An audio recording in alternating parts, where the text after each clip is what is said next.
Hey, what's happening, you guys? Guess what? You're listening to the Proclivity podcast, where we bring you tangible nutrition and lifestyle information, techniques, habits to apply right now. I'm joined here by the one and only, the incredible Coach Emily. Coach. Hello. How are you doing? I'm doing great.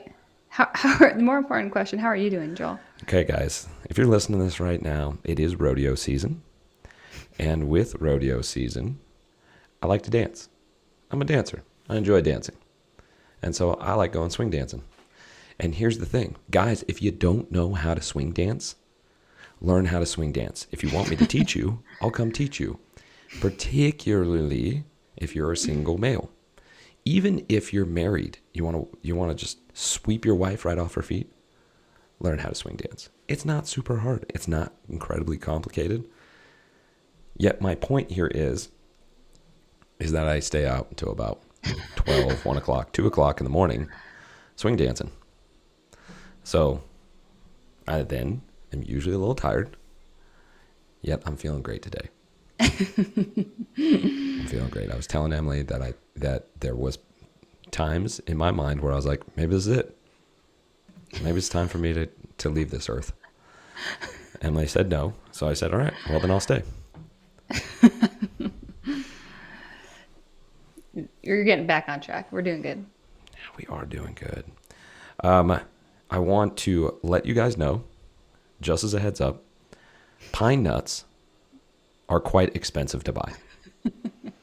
I didn't know how expensive pine nuts were until I was leaving Costco going like, why did my bill so much more expensive? And I looked down and pine nuts were $33. I was like, I have grass-fed, grass-finished beef here. And these pine nuts are more expensive than my beef. This is just, public announcement. Be careful with the pine nuts. I had no idea. Is there something special about pine nuts that we should know about? I forget. I forget what the reasoning is. I mean, nuts in general tend to be more expensive, especially organic. I couldn't tell you. Is like pine nuts going to give me some superpower? Is there like something special about pine nuts? No, I believe it has to do with how it's grown. It's on pine tree, right? I don't know. What are pine nuts? Listen, guys, we know a lot of things, and there's some things we don't know anything about. So if anybody could tell us where pine nuts come from, we'd really appreciate that. Before we get started, as always, we like to thank our sponsors. Here's the thing with our sponsors. We really don't get, it's not like we're like getting a huge check from these people. We're not. What we're saying is that we really support these companies because we've seen and felt the difference with these companies. They align with us. Mm-hmm. That's how we're not just throwing all these different type of companies out there. One is 8 Sleep. If you want to get incredible sleep, sleep is the elixir of life. So many things can be fixed if you get sleep and you get good sleep. And 8 Sleep helps to cool and warm you throughout the night, dependent on your circadian rhythm. It's incredible. I didn't know how I lived without 8 Sleep before, but now I live more optimized. And then our second sponsor, Fatco. If you're looking for a balm or something similar to Vaseline but without the petroleum, Fatco is your jam. They use grass-fed tallow, super nourishing ingredient, and no harsh chemicals or ingredients or fragrances or anything in there. So it's really good stuff. I also really like their deodorant. I know Joel likes their face balm. There's so many good things that they have, and a really good family-owned company that we like to support. You can use Proclivity at checkout for a discount. And products are really important, right? Because they can be an endocrine disruptor. Mm-hmm. What do we mean? And this is not the podcast right now, guys, but we are going to talk about this. What is an endocrine disruptor? Yeah, so it's anything that's going to disrupt your hormones, basically. So if you're having headaches, you're having a rash, you have any kind of health issues that's really unexplained, you've messed around with diet, your sleep, all the other basic things, one thing to look into are your environmental toxins. And that's things like, what are you storing your water in? Like plastics, that's an endocrine disruptor. Fragrances are a big one right now in beauty products or even house cleaning products, those kinds of things. Yeah, they're not good for us. Yeah, and we talk about hormone stuff, right? People will. We just had a intake form that was talking about hormones, right? Hormones. That word is tossed around quite often, right? Yet we don't realize like balancing out your hormones can actually be a relatively simple thing if you follow a few simple steps. Correct? Mm-hmm. Yeah, I mean, obviously, I'm the nutrition one, so there's lots of things to do with, especially blood sugar, in certain foods, and then of course the lifestyle things like sleep, stress, the words we tell ourselves to create that stress or not, and then the products we use. Yeah, definitely a huge impact there. So if you've not looked at that and you have some certain symptoms, or you just want to be safer, you have maybe a baby on the way or a small kid, Yeah. let's set them up for success. I'll set them up for success. And let's set you up for success today, guys. We're today going to be diving into chronic pain. Chronic pain affects billions of people throughout the world, and it continues to rise. And so what we're going to talk about today, we're going to talk about what chronic pain is, where it comes from, and how we can treat it both physiologically with our diet and our environment, and also neurologically. The things that are going on in our head, the language that we use, can affect us and that chronic pain. So if you've ever dealt with any type of chronic or reoccurring pain, this is a great podcast for you. And we're going to dive in. We're going to have a ton of fun, per usual. And at the end, as always, we're going to give you some tacky, tangible things to be able to do. Is tacky not the right word? No? I don't think so. Tacky, Tangible. like it's going to stick. Oh, okay. Yeah. Okay, so I'm is that thinking okay tacky, now? like cheesy. Yeah. Yeah. Oh, tacky. I meant tacky like it's going to stick, guys. Like it's going to stick Yeah. to you. Yeah. It makes sense. Okay, cool. Emily and I went on a run today, and it was great. Left, straight, or right? Left, straight, or right? I'm working on making decisions while running. She makes it, and I just keep running straight. And I'm like, oh, where'd Emily go? Oh, she took a left. It's great. Anytime you guys want to run with us, Tuesday, 8:30, come run with us and the Proclivity squad. Yep. 712 South Center Street. We'll see you there. Emily, let's get into chronic pain. Yeah, let's do it. As usual, we want to be able to give the definition. We know how important definitions are, so that everybody starts off on the same page, whether people know about chronic pain or recurring pain or not. What is chronic pain in a general sense? Yeah, anything that's bothering you could be your fingertip hurting, or it could be joint pain, headaches, anything that's hurting you that comes up daily, weekly, monthly, or even yearly. So some, even seasonal allergies, I consider it part of that category. Have you dealt with any chronic pain in your life? Oh, yeah. That is why I got into this. Why don't we feed the people in? Feed the people in? That, you guys, is not the appropriate word. Fill the people in with the chronic pain that you used to have. Yeah. Started with so many things, but the big part was digestive issues, chronic bloating, like not going to the bathroom consistently and just feeling bloated after every meal throughout the entire day. And then I had literally what was called chronic exertional compartment syndrome.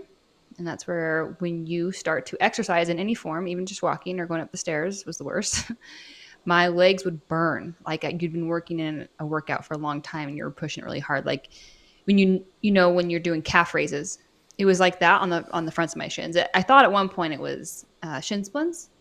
It was just a little different than that. It was literally when I went up the stairs. And eventually I got a surgery for it. But looking back at it, knowing the nutritional and health stuff I know now, I likely could have fixed it with those changes. Yet that affected me. It turned into anxiety. Yet again, looking back, I'm like, I wonder if it was the digestive and anxiety that turned it into that, right? It's that loop. And we'll get into that. Yet I had that. I had kidney stones a couple times within a few months. I had a rash that was on my face for a couple months at a time. Man, so many things. Like literally, there's lots of other things. Shingles. Yeah, shingles. It started off with. I had that. Hasn't been reoccurring, but it was a thing that I had for at least a month.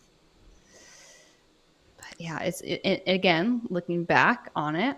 I always thought, oh, this is something happening to me, or this is stress, but I can't control the stress, or this is a gut issue that maybe the food's causing. The root, again, looking back to the very root cause, it was likely the things we're going to talk about here shortly. I like what you said right there. Language is a big deal here at Proclivity. This is happening to me. We can switch out a simple word there, 2 to 4. This is happening for me. See, because growth doesn't happen unless we face adversity.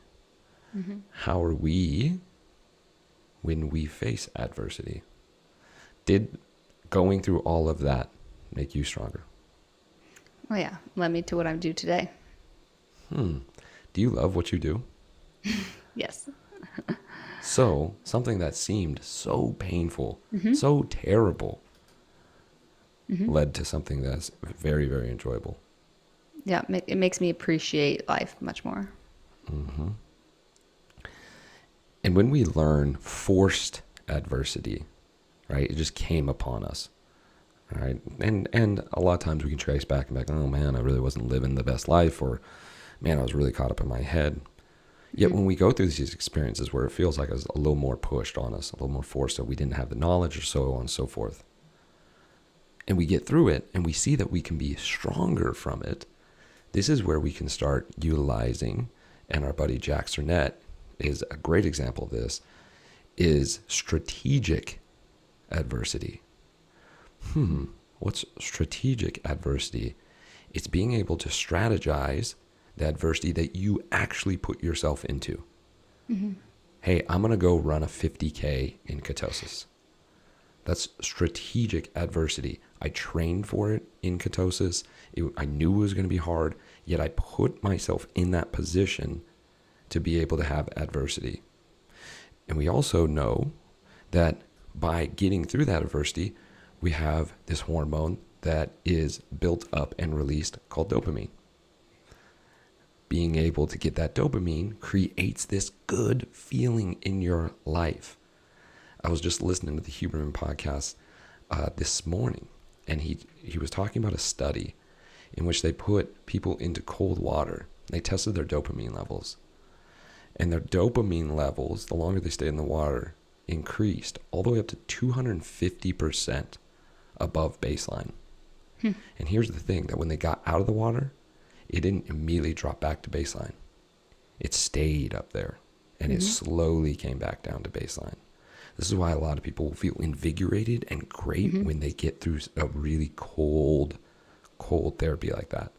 We're not just talking just like a little spritz of water, but some really cold therapy where you feel the adversity. You're strategically placing yourself in the Truckee River while it's snowing to be able to work that adversity and get that dopamine response. And this is important because dopamine can help with pain management, which we're going to get into.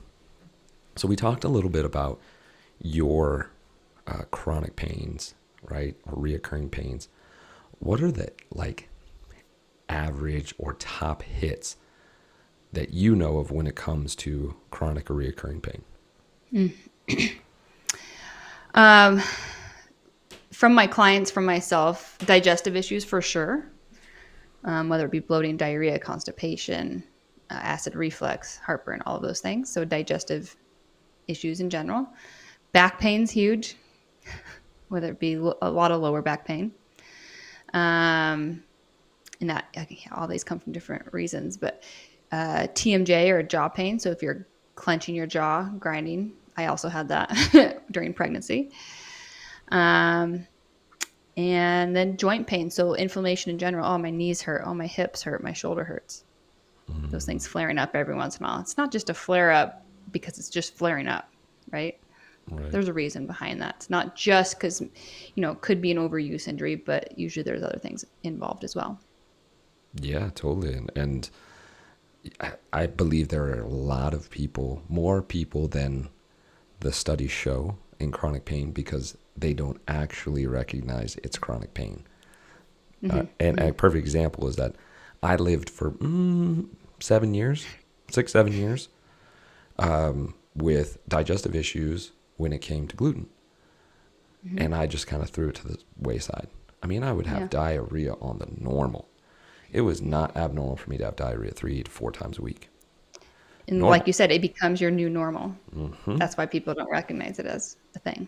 So there's actually more people out there who are dealing with chronic pain. Some people are like, oh man, yeah, I just got this little hitch in my joint. You guys, you're meant to feel good every day. Newsflash, I'm going to say it one more time. Repetition is the mother of all skills. You are meant to feel good every day. When you are below that baseline of feeling good every day, there's a reason to it. When I was feeling super sluggish on Sunday, struggle bus on Monday, why is that? If I stop for a second, I can recognize, oh, that's right. I did 3 nights at the rodeo, 1 o'clock, 2 o'clock. Did I drink? No, I don't drink. Yet, I didn't have the best food. I hadn't been to the grocery store, so I didn't have my nutrient-dense foods. I was out of my magnesium, so I didn't have the same supplements that I usually did. My MCT oil was out. All these things add up to going like, oh, wait a second. And guess what? That's where I used to live. I used to live in that. People wonder when they say, man, Joe, how do you have so much energy? Really, is it the best day ever, every day? Yes, it is. Why is that? Because I've created to be so. By being able to take the nutritional digestive habits that we teach in the Proclivity method and recognizing the power of my language. Now I get to live like that every day. I used to have chronic pain. Joints hurt all the time doing CrossFit. All the time. And I thought like, oh, well, that was just, that bad jerk the other day. Those butterflies I went through. Yet I'm in pain all the time. That makes no sense. That makes no sense. So we know there's a lot of people rolling around with chronic pain, dealing with it daily. That can wear people down. No wonder people can be so cranky and angry and victim mentality. So let's first start off where people are more aware or more comfortable, which is the physical side. How do we start healing chronic pain, regardless of what it may be, right? Because people are going, ow, it's my low back, so I need the low back doctor. How do we start healing chronic pain without being super specific, like getting surgery on my vertebrae? Right. Yeah, I think most people go first to the physical side of movement, whether it be rest or moving more. And that could be going to the chiropractor, making sure you're in alignment physically. That could be going to a massage therapist. That could be going to get acupuncture, dry needling, all these different physical things, maybe PT. And so you can definitely get some work done there, get some checks and balances, make sure things are in alignment. Yet I do think people often go, oh, I'm just going to go to a massage. I just need my monthly massage or my chiropractor appointment every month or every couple weeks, whatever it is. Yet why do you have to keep going back to that? We want to figure out what are the imbalances. Are you doing all cardio? Are you doing any strength training? Is your form off when you're squatting? You're not activating the right muscles. And Joel can speak to this probably more than I can, yet it's going back to the drawing board and be like, okay, how do I move every day? What's my posture like? Breath, which we'll get into that more. That's still physical. Movement is typically where people first start, which is not, doesn't mean it's a bad thing. I do think there's some more important things to pay attention to first, but still getting that stuff in check is important. Most people might a lot of people go to, oh, let me just rest this completely. I did that. I had a chronic shoulder injury. Like, oh, I'm just not going to do anything overhead until it's better. I That did remember not work. that. Yes. I Joel remember helped me. that. Yes, because I was like, that was like the second time I met you, and I was like, wait, why aren't you moving it? You need to move it, right? Keep Yeah. moving it. I just thought that needed rest. That's where my brain was at. I didn't know. Or stretching it more. That's Yes. all I was doing. Yes. Yes. And to speak to And I that real quick, guys, go to for it. speak to that, like I said, motion is lotion. When you find a good PT is going to say, keep moving it, right? Oh man, my trap's kind of hurting. You know what my PT says? Good, do shrugs. Good, do some shoulder presses. Move the muscle, because your muscles have neurological patterns to them. And when you start not moving them, they start slowing down. It's not the same pattern. We want to get that thing back into its normal pattern, which is you got to move it.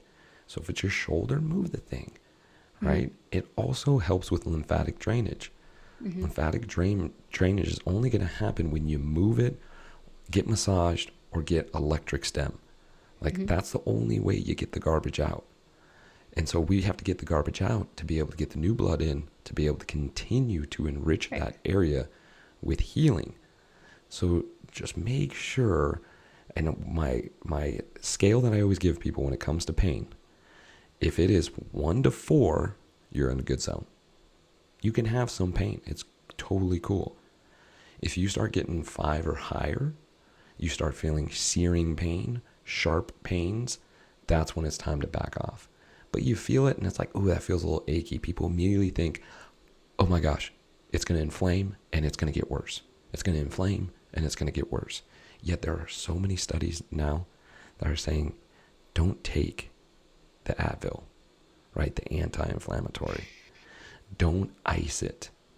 Move the sucker. And if you guys are interested in those studies, just let us know. We'll send those things to you. Yet ever since I've given up on the anti-inflammatories and the ice, I heal much quicker. That doesn't mean there's enough space for it, for anti-inflammatories and for ice. We're not sticking our flag that you shouldn't have it, yet we go to it quite often because that's what we know. Yeah, people often do that. Yeah, we were told that RICE, right? Rest, ice, compress, elevate. Mm-hmm. Yeah, time and a place for that, but it's not the most often. So movement. So I do encourage you, because like you said, if you're not sure if you're moving properly or what movements to do while you have some of that pain, that's why you go to those people to help you out and assess you, right? Mm-hmm. So that is a great option. The other one would be nutrition. That's my favorite. So start looking at the foods that make you feel good, especially if it's GI issues. So take notice of meals or specific foods that feel better in your digestive system. Take notice of, oh, if I have a bigger meal and less snacks, I feel better. Oh, I ate a dinner really close to bedtime last night. I did not sleep well. I don't feel good this morning. Take notice of those things. And then in general, for most people, in higher inflammatory foods, we want to stay away from. That's just going to increase the chronic inflammation, right? We want some inflammation, but not chronically. And that's what starts to cause more and more issues. So the higher inflammatory foods are things like omega-6s. Those are literally pro-inflammatory. We want some of that to go with the anti-inflammatory, such as omega-3s, yet we tend to be way off on the ratio. So most Americans are 20 to 1, omega-6 to omega-3. We actually want to be more 1 to 1, ideally, or up to 4 to 1 is usually that range that's okay. It's more healthy. So the oils, we talked about this a lot, the seed oils, stay away from those. Even omega-6s in general. Are you eating tons of nut products, for example? So if you're going paleo and you're like, well, I'm eating paleo. Yeah, it's anti-inflammatory. Are you eating almond flour crackers? Are you eating almonds later in the day? Are you baking almond flour cookies? Like all these things, there's a lot of omega-6s in there and they still stack up. So pay attention to the amount you're getting in comparison to the omega-3. Are you saying that almonds have a high amount of omega-6? Yeah, a lot of nuts and seeds do. How about so it doesn't mean pine nuts though? Probably, yes. No way. If they're that expensive, they're definitely omega-3s. They actually are probably a different omega. It's a new omega. It's omega-4. Okay. So again, it goes back to, okay, within omega-6s, we still want omega-6s. Again, we just want that balance and the quality. So the seed oils are on that. We don't want those at all. The omega-6s, say in nuts and seeds, yeah, we still want those. We just want a lower amount in comparison to those omega-3s that we're getting in, especially if you have inflammation going on in the body. And then, of course, things like sugar, alcohol, those are going to have a big effect on us in terms of our nutrition. So start paying attention to the grains, sugars, what makes you feel good and energized and what doesn't. And then that's where, if you're confused, getting a coach and getting specific to you, because everyone's very different on what foods are going to feel good to them. And like I said, the timing of food, the macro timing. So having carbs certain times of the day, for example, that can affect someone. So starting to get a little nitty gritty and start experimenting with yourself if you're not going to hire a coach. And I'm interested on the sugar part real quick, because I saw something that cued me off. The fake sugars, right? Anything with a all at the end. Or ose sometimes. Or ose. They have the sweetness, and are they sweeter than sugar? Typical sugar? I believe so. Depends, what scale you use. Right. And yet they don't have the same caloric intake, right? The caloric measure. Right. And so I heard, let me know, you're the professional here, that when we have those fake sugars, the body goes, wait, it's not matching up with the amount of calories that we usually have with normal sugar. And then it actually wants more of the sugar or more sweetness. Is there some truth to that?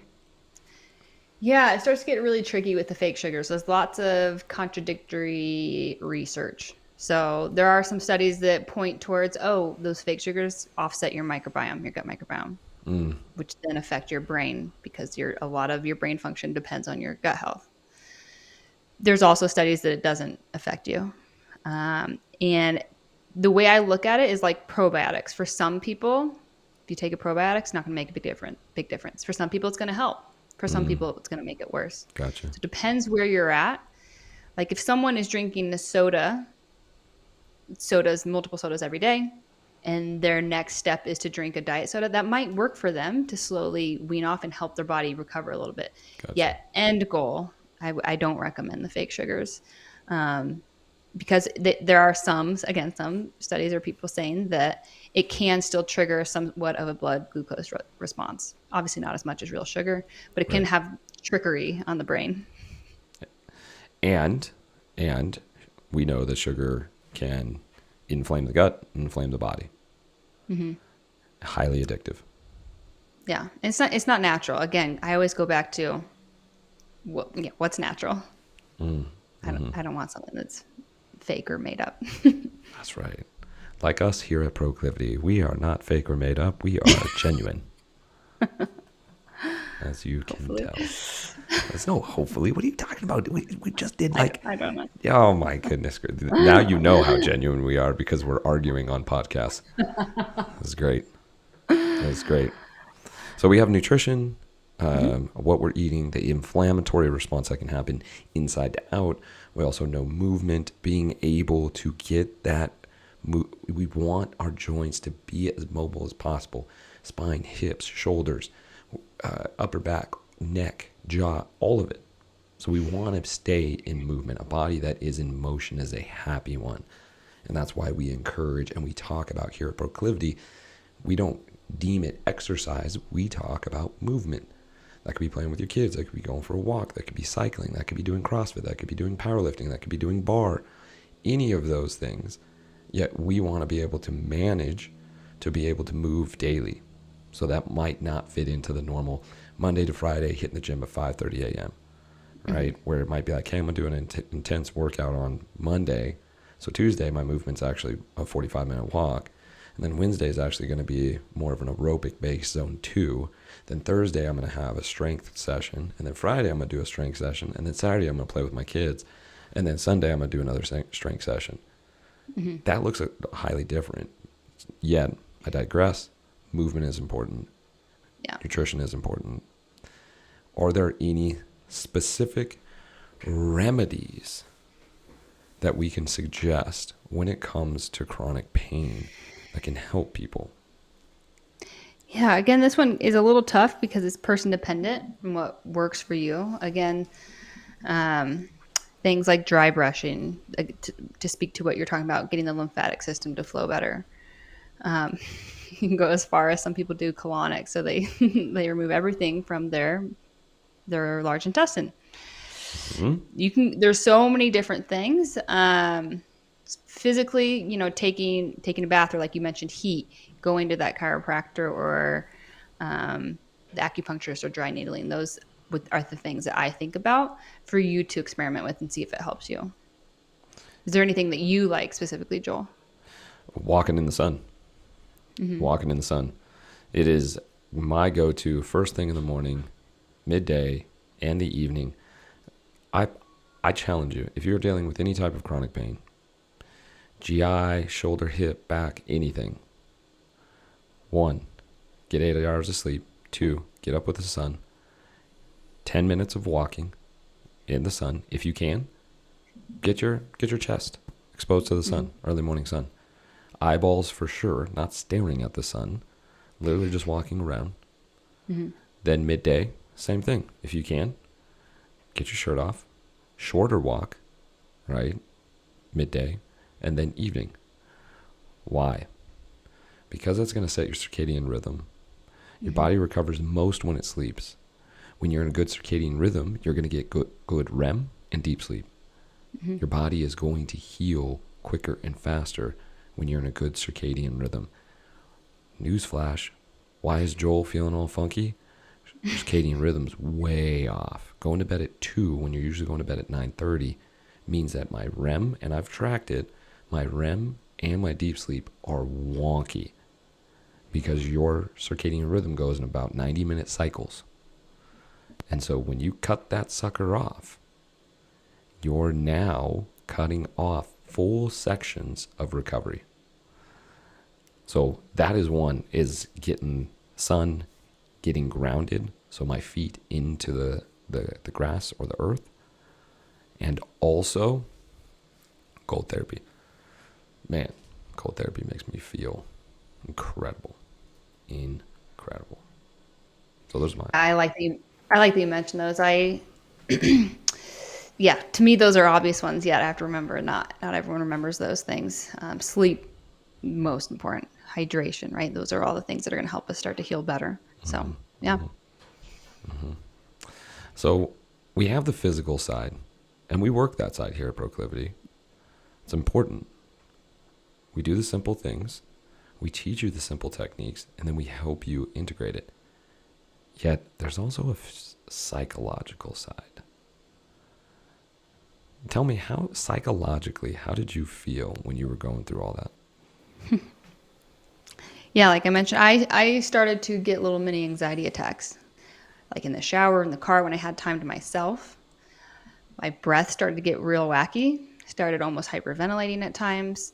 And it was that mental of, oh my gosh, like, why is this continuing to happen to me? And then you do the what if, or why can't I feel better?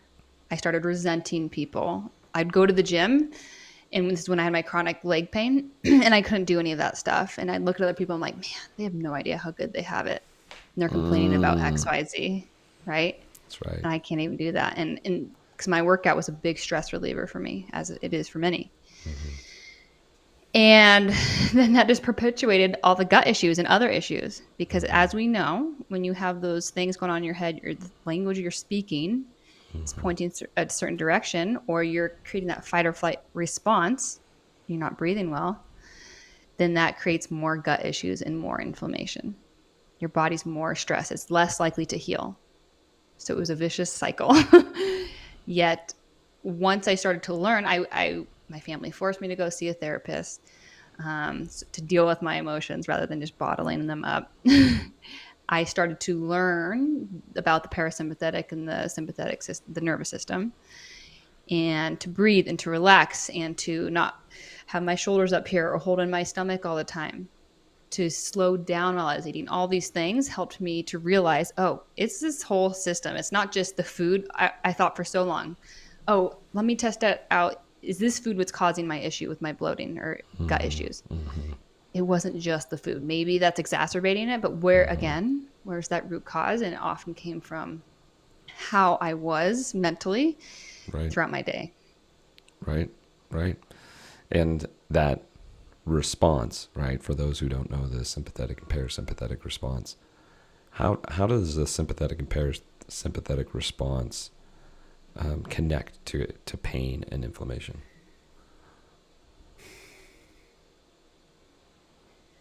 So if you're always in a go, go, go state, your cortisol is often very high. And the way I like to look at it is your body's in that fight or flight mode. And it's like, okay, how can I keep this body, this person alive for right now? Like I'm getting chased by the tiger. How can I survive this right now? It puts off any other long-term health issues, such as fertility, such as cancer, the things that happen over time. Mm-hmm. So your immune system goes, nope, I'm just going to put everything to the side. If I need to use some hormones to get me in this moment and help me survive in this moment, I'm going to do that. And so that's why a lot of the times when we are either under eating, over exercising, overly stressed, women, for an example, will lose their periods because that's not a priority for your body to heal right now. Does that make sense? Yeah, it makes sense. Yeah, 100%. There's a lot of people that we work with who are like, I've done all the diets. I've done this, I've done that. I exercise daily. I do. Then when we start actually getting down to it, we go, tell me a little bit about your day. When we start getting down to someone's day, what we find is that most people, and if you're listening, it could be you too, most days you are owned by your day. You don't own your day. What do I mean by that? You use language such as, just so busy. I'm putting out fires today. Feel like I'm drinking from a fire hose. Really? That's your language? Your day's owning you. See, I don't use the word busy because busy to me is buried under Satan's yoke. That's the acronym that I remind myself, is that I'm buried, right? Mm-hmm. Yet we throw it around like it's a badge of honor. I mean, I will literally be like, hey, man, how are you doing? Oh, busy. Okay. Emily, how do I respond when you ask, how am I doing? Are you talking about best day ever? That's right. That's right. I'm priming my mind to say it's going to be the best day ever, and I created it to be that way. I own my day. I drop my line. I create my structure. And guess what how that can happen? You got to learn how to say no. And to be able to say no to others means that you love, honor, and respect yourself enough to say yes. And this is where we run into with most people, is that they are too worried about everybody else's schedule and emotions and not their own. So they put everybody ahead of themselves. And I have done it many times with many different clients who've tried to go, oh yeah, 11 o'clock's not going to work for me, but how about we do 8:30? And I go, no. 8:30 is my time. And these are people who are paying a lot of money. Yet, what would I teach them? What would I teach them if I didn't go, no? That they have to say yes to everyone else. And so, when it comes to structuring our day and chronic pain, we have to create the space to get out of that sympathetic state and into that parasympathetic state. Parasympathetic state is where you heal. What's the stat that you gave? 90%? Yeah, it's one study showed that a lot Americans, I think specifically, 90% of the time we're in that sympathetic, that fight or flight, and 10% we're in the sympathetic, which is probably, or parasympathetic, sympathetic, which is probably the sleep and maybe the moments like, yeah, the very fleeting moments throughout the day, which in reality, it should be more like the opposite. We should be in that fight or flight mode only about 10% of the day, maybe. Maybe. Yeah. And I'm going to bring it, I'm going to help you understand what a parasympathetic state looks like. Look at your dog or cat. Look at your dog or cat. Depending on your dog and its age, right? If it's Virgil, then we know that's a little different. Yet, for the most part, they are going to be napping, laying, relaxing. They're not jumping and running all over the place at all times. We are those humans. Got to get this done and that done and this done and that done and that done and that done. Oh, we got to get to that birthday party and and then after the birthday party, we have that dinner at this person's house. And then, oh yeah, then I got to finish up the work that I had for this weekend. And then I got to fix the... Mm-hmm. We're all doing this to ourselves. Yet if you look at your dogs and cats, they're going to be in that parasympathetic state. Mm-hmm. Doorbell might ring, dog might bark, but then watch your dog. Watch what it does. After they're done and they realize this is not a threat, you're going to see them shake. Their hair is going to come down. Maybe you see them yawn, right? Maybe they do that little... That's them getting rid of that sympathetic state. They know, ooh, we got to shake that off because it's not healthy to hold on to that. Mm-hmm. Yet we will hold on to it. Somebody will say something to us. It'll upset us. We won't say anything, so we hold on to it and we don't release it. And then we wonder why our chest has some pain. We wonder why our neck is tight. We wonder why we can't catch our breath. We wonder why we snap at the smallest things. Inflammation, inflammation, Mm-hmm. inflammation. And a lot of people don't realize they're even there. So if you're listening and you're like, oh, yeah, like I understand what you're saying, but that's not really me. Pause for a second. I've had multiple clients get done telling me about all these issues. They're, like, oh, my employee this or my so-and-so is sick or whatever it is. And then all of a sudden I'm like, okay, how are your stress levels? Oh, I'm great. I'm super grateful. I'm not stressed. I'm very grateful for the life I live. My business is going fairly well, or, everyone's overall very healthy. Like, it's like, wait a second, like you can still be grateful for the life you have, but have these stressful moments and be in a sympathetic state. You likely aren't realizing it. So I encourage those who are listening to pause and check in with yourself. And we'll get into these things like your breath. Are you tense? Mm-hmm. Is your stomach turning? Are you going to Are you going to the bathroom, going diarrhea, or are you holding on? You're constipated all the time. Like these are signs that you are not in that sympathetic state, or excuse me, parasympathetic state. That's correct. That's correct. And so yeah, I want to make that clear because I get a lot of people like, I'm not stressed. I'm like, are you sure? Like, get outside of the box of what you think stress is. Mm-hmm. Mm-hmm. Take a moment to assess your body and brain. Well, how do you know what health is until you find it? Mm-hmm. Right? How do you know what being calm is until you find it? See, we've been rolling around in a sympathetic state, busy, drinking from a fire hose, that's just normal. Mm-hmm. So it's not actually, I'm not stressed. Well, then why are you having diarrhea? Oh, it's probably just something why are you having trouble sleeping? We're naturally supposed to drift off to sleep, you guys. Mm-hmm. Mm-hmm. Sleep is not supposed to be an issue. Yet so many people struggle with it. Why? Mm-hmm. Oh, you're not stressed. Sure. We got it. Mm-hmm. So when it comes to structuring your day, there's some things that there are 3 things that I do to make sure that I have balance throughout my day. One is a question. When somebody asks me to do something, first and foremost, it's always no, sometimes yes. It's always no, sometimes yes. That's to be able to give me space to be able to go, cool. Do I truly want to be here? Do I want this? If it's not a hell yes, it's a no. So that if it is a hell yes, I'm fully in. Can't wait to be part of that. Mm-hmm. If not, then I give myself space that I need to be in that parasympathetic state. Yet one of the things you can ask yourself is, will this enhance my life? Going to this party, will this enhance my life? Buying this thing, will this enhance my life? Because if I buy something, I got to pay for it. If I pay for it, I need to work for it. If I'm working all the time, I'm in a sympathetic state, not a parasympathetic state. Mm-hmm. How will this enhance my life, right? Will it?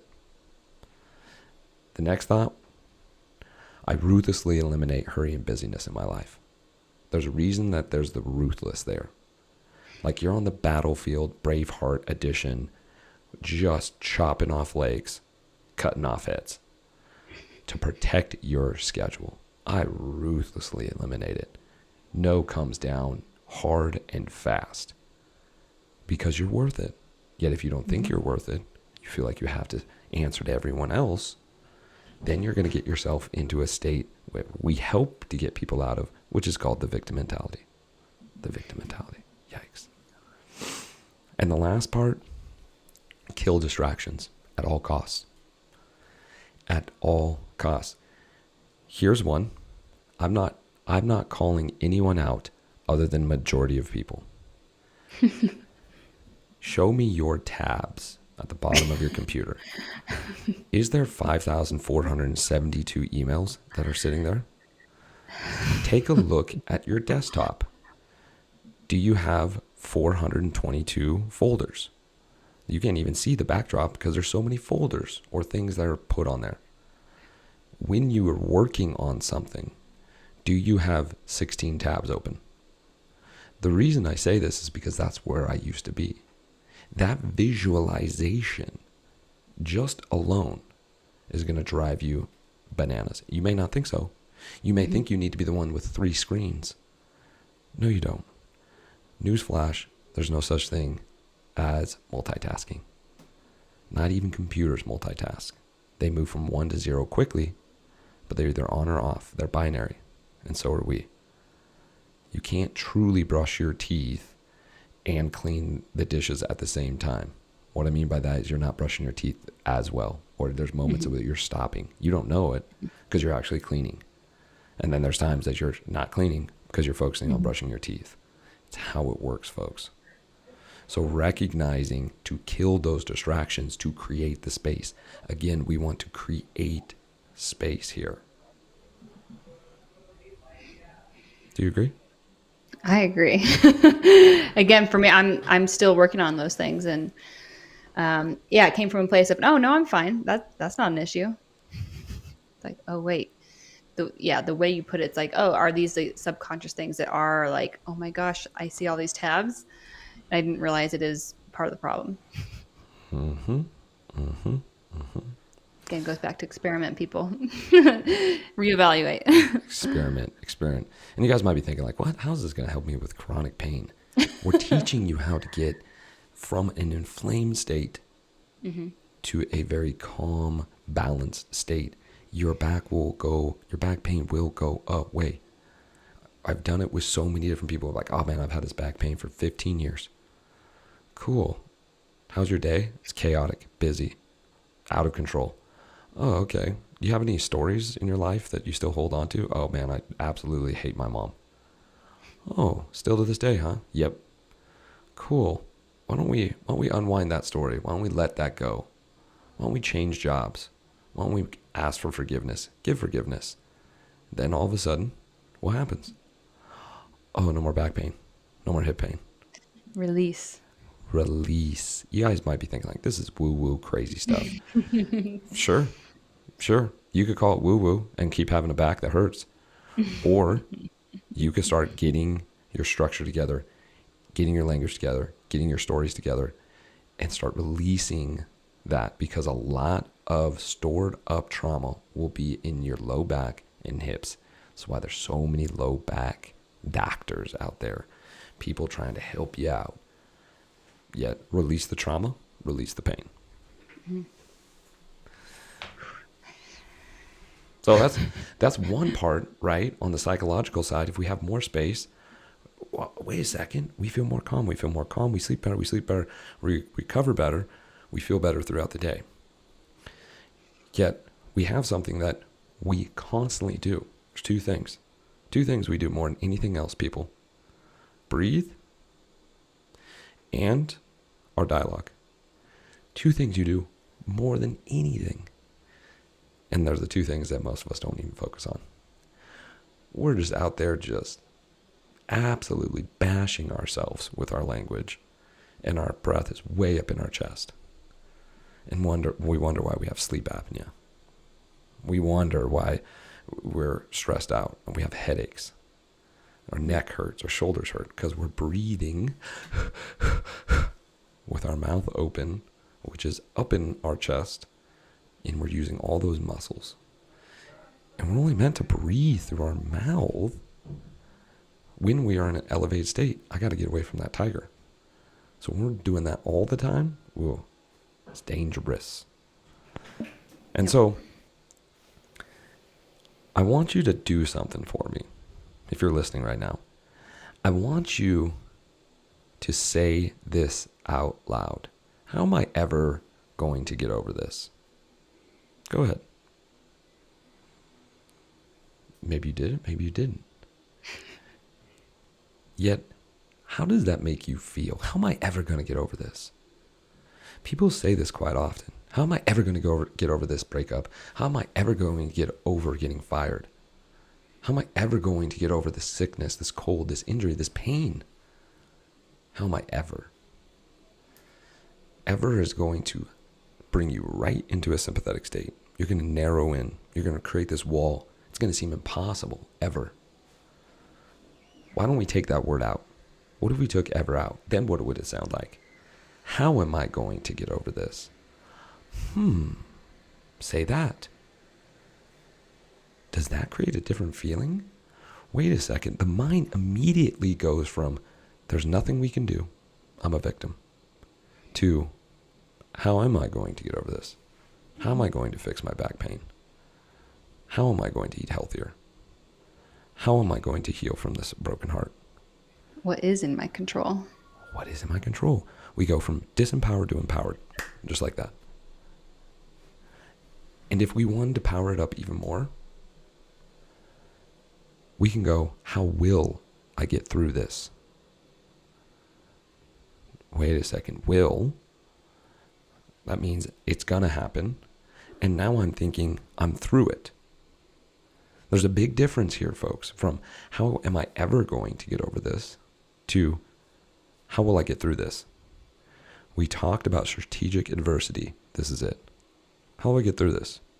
Man, I'm cramping at mile 24 of a 50K. That's 34 miles instead of 31. Cool. How will I get through this? I know. I'm going to stay up here. I'm going to keep repping out my affirmations. I'm going to put a smile on my face every time somebody runs by me. And sure enough, with cramping legs, I still got through 10 more miles running through the hills because I said, how will I get through this? Your language matters, folks. And I want you to write this down. Why am I saying write it down? You're like, I'm listening to a podcast. I'm driving right now. When you write something down, you're going to remember it more than you've listened to it. 30% of what you hear on this podcast, you'll remember. 50% of what you write down, you'll remember. Get this, 80% of what you teach, you'll remember. So I just took you through some language work. If you went and taught that right now, you'd remember it for the rest of your life. And you would be able to realize how important that language is. Yet I want you to write this down. Curiosity kills conflict. Curiosity kills conflict.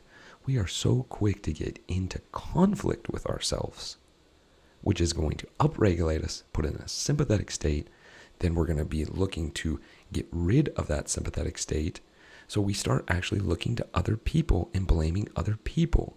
We get angry with other people. We snap off on other people. We don't know why am I so angry. And man, I just hate the politics, and I hate the environment, and I hate the this and that. And it's because you are in a sympathetic state all the time, because your language is, I'm stuck, I'm disempowered, I'm a victim. When you are there, good luck healing. Good luck. Do you agree? Yeah, your body listens to your thoughts. Literally, your cells change what they're doing based on what you're thinking. Again, this can sound woo-woo, but there's actual studies out there. One example, the water study, where people think positively towards one body of water that's in front of them. They go to another one that's labeled negative emotions or sad or whatever it is. It's more negative. And they think sad thoughts. And this literally changes the molecules in the water. And it's very similar to how it is in our body. And not only the cells, but your muscles. When you're in that fight or flight response, you are more tense. It's almost impossible to fully relax. So pay attention to how you're responding and how your body physically reacts. You might be surprised. You will be very surprised. And here's the thing, guys. We've talked about repetition is the mother of all skills. Your thoughts will become your words. What you think about constantly will become the words that come out of your mouth. The words that come out of your mouth consistently become the story that you're living. And the story that you're living will become your reality. Man, my back kind of hurts. Oh, yeah, you know what? I wonder if it's that SA thing. Oh, you know what? If it's not the SI, maybe it's in my lower lumbar. Remember that one time I fell? Maybe I have a bulging disc. Words. Stories. Oh my gosh, yeah. I fell that one time, and now I have this bulging disc. I mean, it's bad. Like, I'm pretty sure that it's a bulging disc. Reality. Oh, I can't lift that. I can't do that. Oh, I got this back thing. I can't go for that run. Now all of a sudden I'm not exercising. Thoughts, words, stories, reality. Careful with what you say, because it will come true. It will come true. So, we talked about the psychological side. We talked about the structure, being able to own your day, being able to say no, the language, how that affects us, and then also the breath. Emily, what's your favorite breath technique, breathing technique?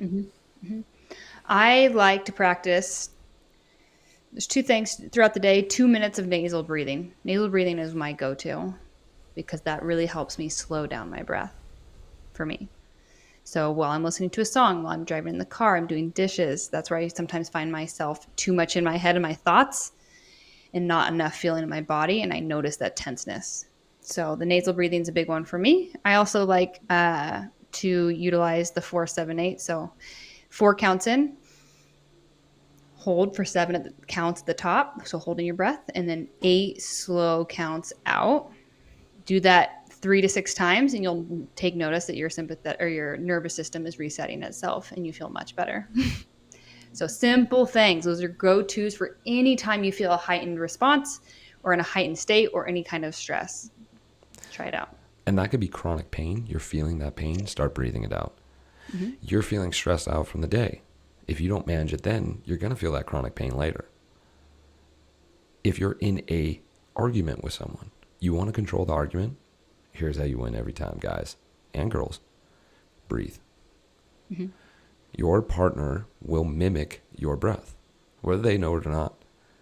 If I start breathing low and slow through my nose while they're yelling or doing anything else, I'm going to keep myself in a parasympathetic state. I'm going to show control. They will recognize sooner or later the body will start mimicking it and start lowering its breath immediately. They're not even thinking about taking deep, long breaths, but they will start slowing their breaths down. Yeah, your partner or your kid. Or your kid. Or your kid. So we've talked about a lot of things. This has been a longer podcast than usual, yet there's a lot to cover when it comes to chronic pain, both in the physical and the psychological side.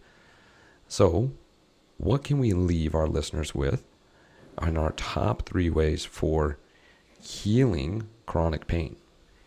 Yeah. So first go to that psychological side. Pause. Again, when you're in that state or you have that chronic pain flare up, you have the asthma come, you have the rash on your skin, whatever physical symptom, pause.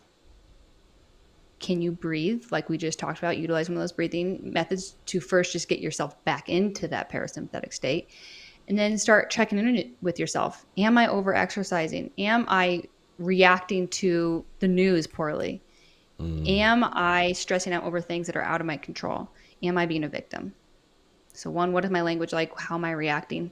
How can I get myself back into that parasympathetic state? Number two, staying away from inflammatory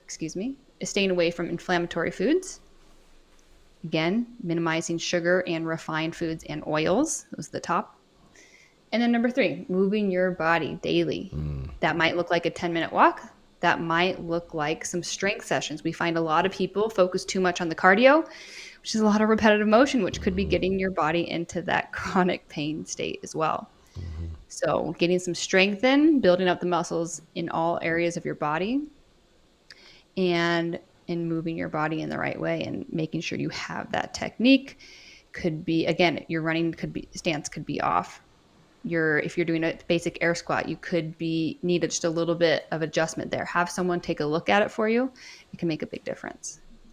100%. And we have helped many people, folks, when it comes to chronic pain, get free of that by being able to get on eating the right foods at the right time, and utilizing what's in between the ears to be able to create that freedom. Mm-hmm. If that is something that you're interested in, we run a 12-week program. It's legit, too legit to quit. Even though a lot of people tend to want to quit in the first 4 weeks because we start diving in between the ears and they're just like, oh my gosh, this is really scary. Then they get through the 4th week and they're just like, wow, I'm so glad. Adversity, strategic adversity. We do it for a reason. Yet we would love to be able to talk to you about that and to be able to help you with any issues that you have going on right now. All you got to do, go to proclivity.co, apply for a clarity call. You get Emily and I for 45 minutes. We'll help you within that 45 minutes. We're going to get a detailed blueprint of your day and what's going on with you. And then we're going to start giving you directions, just like we do on the podcast. Hey, do this, X, Y, Z. This is going to start helping. And if at the end, you're like, man, I want to know more. Great. We're going to give you all kinds of information. So we would love to have you. We've loved having you here. We can't wait to have you back next week. Coach Emily, anything else to cover this? No, thank you so much, Joel. I hope for those of you listening, if you learned something and maybe have a new perspective on your chronic pain or something that's coming up for you, being able to check back in, oh, is it that? I didn't even realize that could be an issue, right? Be causing this. So excited to hear back from anyone who tries any of these things out. Let us know if you have any questions. All right, you guys, that's it. As we know, we wish you the best day ever. We'll see you next week. Bye.